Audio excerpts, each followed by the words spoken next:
hemos propuesto una serie de recompensas y una serie de actividades con algo llamado 12 meses, 12 causas, haciendo una actividad cada mes. Además de crear una sala multiusos para que se pueda desconectar en el horario laboral.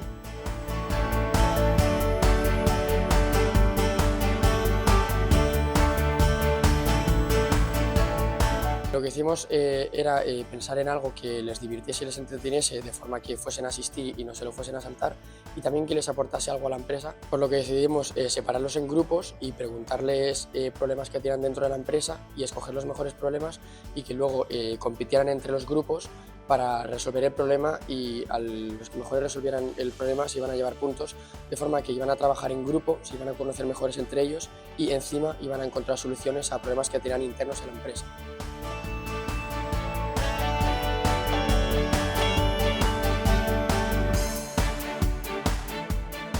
La solución que hemos propuesto para ello ha sido crear una aplicación